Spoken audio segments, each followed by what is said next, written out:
Assalamualaikum warahmatullahi wabarakatuh. Kembali lagi bersama saya Ayu Wahyu Harti dengan NIM 186220142 dari kelas akuntansi 6 shift 2 malam.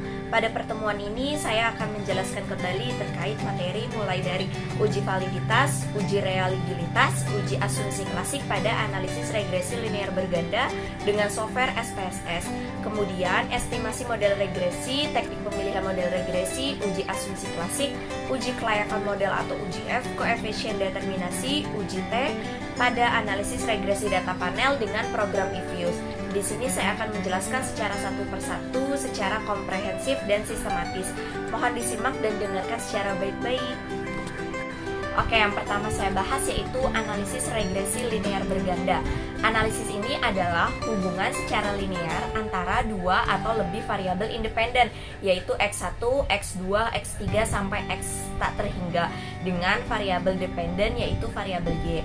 Analisis ini untuk mengetahui arah hubungan antara variabel independen dengan variabel dependen, apakah masing-masing variabel independen berhubungan positif atau negatif, dan untuk memprediksi nilai dari variabel dependen, apakah nilai variabel dependen mengalami kenaikan atau penurunan. Data yang digunakan biasanya berskala interval atau rasio. Selanjutnya itu ada pengertian dari SPSS, sebuah software pengolah data statistik atau yang digunakan untuk analisis statistik interaktif atau batch. SPSS merupakan kepanjangan dari Statistical Package for the Social Science. SPSS memiliki tampilan yang user-friendly dengan cara penggunaan yang mudah. SPSS biasa digunakan untuk pengolahan dan menganalisis data yang memiliki kemampuan analisis statistik serta sistem manajemen data dengan lingkungan grafis. Aplikasi ini biasanya digunakan untuk ilmu sosial saja, namun perkembangan berikutnya digunakan untuk berbagai disiplin ilmu. SPSS juga digunakan oleh peneliti pasar, kesehatan, perusahaan, survei, pemerintah, pendidikan, organisasi, pemasaran, dan sebagainya. Selain analisis statistik, manajemen data yaitu ada seleksi kasus, penanjaman file, pembuatan data turunan, dan dokumentasi data juga merupakan fitur-fitur dari software dasar SPSS. Selanjutnya yaitu ada uji validitas. Uji validitas merupakan ketepatan instrumen yang digunakan sebagai alat ukur untuk mengetahui instrumen tersebut telah menjalankan fungsi pengukuran. Dalam uji validitas ini terdapat dua jenis, yaitu ada validitas internal yang merupakan sebuah bentuk kesesuaian instrumen. Dalam validitas internal terbagi menjadi dua, ada validitas konstruk dan validitas isi. Kemudian jenis yang kedua itu ada validitas eksternal, biasanya juga disebut dengan validitas empiris. Validitas ini biasanya menggunakan teknik statistik, yakni analisis korelasi. Jenis ini bertujuan untuk mencari hubungan antara poin atau skor tes dengan suatu kriteria tertentu. Dalam validitas eksternal ada terbagi menjadi tiga, yaitu ada validitas prediktif, validitas kongruen, dan validitas sejenis. Kemudian yang kedua itu ada uji reliabilitas. Dalam uji reliabilitas adalah sebuah uji yang digunakan untuk mengukur konsistensi dari serangkaian pengukuran. Reliabilitas akan menunjukkan seberapa besar tingkat akurasi dan seberapa besar alat ukur tersebut dapat dipercaya serta diandalkan dalam proses pengukuran.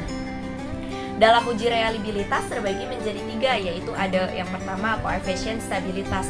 Jenis reliabilitas koefisien stabilitas merupakan reliabilitas yang menggunakan teknik tes dan juga retest, yakni memberikan tes kepada kelompok individu.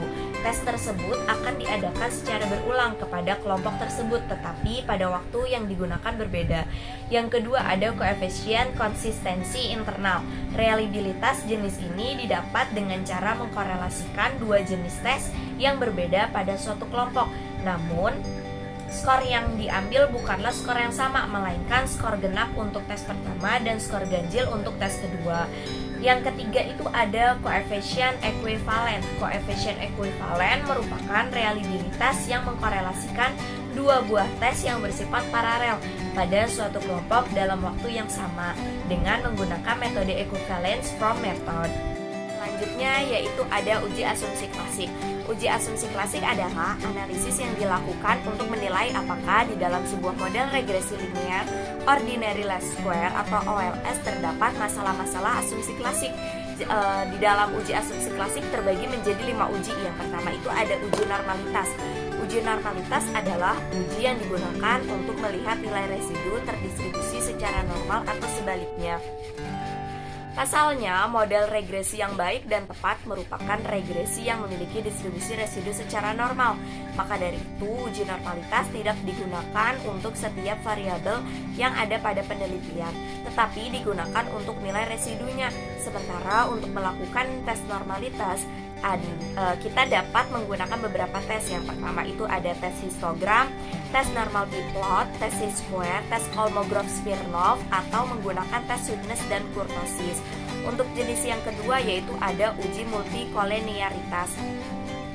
Salah satu jenis tes asumsi klasik adalah uji multikolinearitas yang digunakan sebagai perantara untuk mengetahui adanya tingkat korelasi yang tinggi pada dua variabel dalam sebuah penelitian. Sedangkan alat statistik yang digunakan biasanya dalam pengujian ini yaitu VIV, Variance Inflation Factor, pertimbangan nilai Eigen, dan indeks kondisi. Yang ketiga itu ada uji heteroskedastisitas. Selanjutnya dalam uji ini merupakan sebuah tes asumsi klasik yang digunakan untuk menguji adanya perbedaan yang tidak sama antara satu residu dengan pengamatan lainnya. Metode penelitian yang dapat digunakan untuk membuktikan adanya heteroskedastisitas adalah metode scatter plot yang memplot nilai prediktif atau disebut juga nilai z-spread dengan nilai sisi yang disebut juga nilai spreadsheet. Model baik adalah ketika grafik yang muncul tidak mengandung pola tertentu, misalnya berkumpul di tengah, membesar, atau menyempit. Yang keempat itu ada uji autokorelasi. Uji autokorelasi merupakan uji yang digunakan untuk melihat terjadinya korelasi antara suatu periode T dengan periode sebelumnya beserta rumus T-1 yang terdiri dari pengujian adanya pengaruh satu variabel dengan variabel lainnya. Uji autokorelasi hanya dilakukan pada data time series atau runtut waktu, sehingga tidak diperlukan dilakukan pada data cross-section. Data cross-section yang dimaksud pada penjelasan tersebut adalah data yang diperoleh dari kuesioner dengan pengukuran secara serempak pada saat bersamaan untuk semua variabel. Biasanya tes asumsi klasik jenis ini akan menguji uji Durbin-Watson yang dapat mendeteksi autokorelasi dengan akurat.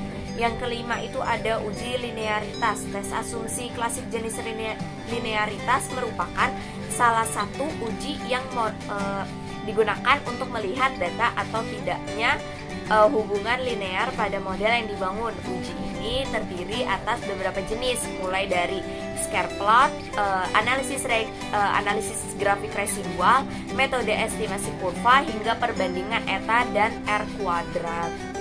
Selanjutnya yang akan saya bahas yaitu mengenai analisis regresi data panel. Secara prinsip, data panel adalah gabungan antara data time series dengan data cross-section. Data panel biasa disebut pula data longitudinal atau data runtut waktu silang atau cross-sectional time series, di mana banyak objek penelitian, misalnya negara, industri, bank, atau bentuk lainnya yang diamati pada dua periode waktu atau lebih yang diindikasikan dengan penggunaan beberapa periode data time series. Selanjutnya yaitu saya bahas program eFuse. Apa itu eFuse? eFuse adalah program komputer yang berbasis Windows yang banyak dipakai untuk analisis statistik dan merupakan alat komputerisasi untuk ekonometrika jenis runtun waktu atau time series. Software atau perangkat lunak tersebut dikembangkan oleh sebuah perusahaan yaitu Quantitative Microsoftware atau QMS, tepatnya pada tahun 1994. Pada tahun 2007, perusahaan tersebut telah mengeluarkan versi 6.0. Untuk saat ini sudah banyak sekali versi yang keluar dan yang terbaru adalah versi 12. Selanjutnya ada model regresi data panel yang terbagi menjadi 3, yaitu ada common effect model, ada fixed effect model, dan random effect model. Yang pertama saya bahas yaitu ada common effect model. Common effect model adalah merupakan model yang paling sederhana dibandingkan dengan model fixed effect model ataupun random effect model. Dalam regresi data panel, asumsi pertama yang dikenalkan dalam regresi data panel dengan model common effect model dalam asumsi yang menganggap bahwa intercept dan slope selalu tetap baik antar waktu maupun antar individu. Yang kedua itu ada fixed effect model, yaitu model regresi data panel yang dapat menunjukkan adanya perbedaan konstanta antar objek dalam koefisien regresi yang sama. Ada dua asumsi dalam fixed effect model ini, yaitu ada asumsi slope konstan tetapi intercept bervariasi antar individu. Yang kedua itu ada asumsi slope konstan tetapi intercept bervariasi antar sampel dan antar periode waktu. Lalu ada teknik yang ketiga, yaitu ada random effect model atau RAM. Pada model ini diasumsikan bahwa perbedaan intercept dan konstanta disebabkan oleh residual atau error sebagai akibat perbedaan antar sampel dan periode waktu yang terjadi secara random. Untuk menganalisis dengan metode random effect ada dua syarat yang harus terpenuhi, yaitu menggunakan data cross section harus lebih besar daripada banyaknya koefisien. Artinya untuk melakukan analisis sebanyak 3 variabel baik independen maupun dependen, maka minimal harus ada 3 objek data cross section. Ada dua asumsi dalam model random effect model yang dapat dijelaskan sebagai berikut. Yang pertama itu ada asumsi intercept dan slope berbeda antar sampel, dan yang kedua ada asumsi intercept dan slope berbeda antar waktu dan antar sampel. Selanjutnya ada teknik pemilihan model regresi data panel. Yang pertama itu ada uji show. Uji show digunakan untuk memilih model yang digunakan apakah sebaiknya menggunakan common effect model atau fixed effect model. Dalam hasil uji ini akan menghasilkan uji common effect model. Selanjutnya ada uji Houseman. Uji Houseman digunakan untuk memilih model yang digunakan apakah sebaiknya menggunakan random effect model atau fixed effect model. Dalam pengujian ini hasilnya akan menunjukkan yaitu random effect model. Yang ketiga itu ada uji Lagrange multiplier. Uji Lagrange multiplier ini digunakan untuk memilih model yang digunakan apakah sebaiknya menggunakan random effect model atau common effect model. Hasil ujinya yaitu akan menunjukkan hasil common effect model. Ada uji asumsi klasik dalam analisis regresi data panel. Uji asumsi klasik adalah persyaratan statistik yang harus dipenuhi pada analisis regresi yang menggunakan pendekatan ordinary least square dalam teknik estimasinya.